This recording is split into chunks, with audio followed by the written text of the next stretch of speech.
The answer school districts have been waiting for and lessening the stress of lawmakers having to potentially fill the gaps. If they don't get the federal dollars, it's going to have to come from the state. Since the State Department of Education announced the breakdown of how much federal funding they'll receive. From State Superintendent Ryan Walters' office that Oklahoma is receiving more than $220 million in federal dollars called Title I. Title I are funds based off of how many families are considered living in poverty or near, which help fund lunches, programs, and hiring teachers. You want to have your staff hired by now. The breakdown shows Okmulgee getting $4.4 million, Claremore is getting almost $13 million, Tulsa $83 million, Sand Springs more than $19 million, BA $62 million, Jinx $33 million, Owasso $24 million, and Glenpool $11 million. But for Tulsa Public School Superintendent Dr. Deborah Gist, there's still some concerns around Title I funding. Where's the district's remaining federal Title I dollars? We,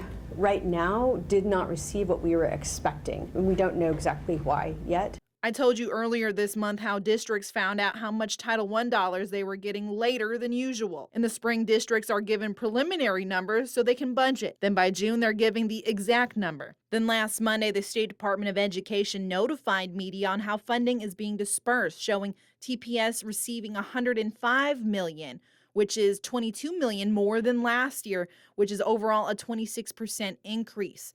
Gist says there's another problem. We, right now, did not receive what we were expecting, and we don't know exactly why yet. Earlier this month, Walters said the state is receiving historic funding.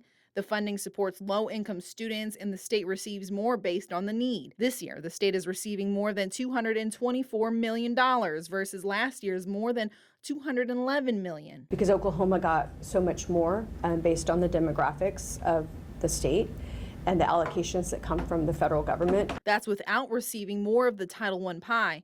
I contacted Walters' office for a comment. His media contact, Matt Langston, said he was looking into it.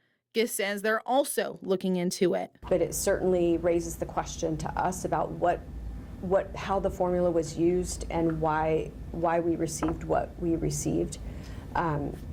Because obviously where we are right now, we have a great need for resources to serve our kids. Covering news that matters, I'm Tanya Motor-Zitsky, Fox 23 News.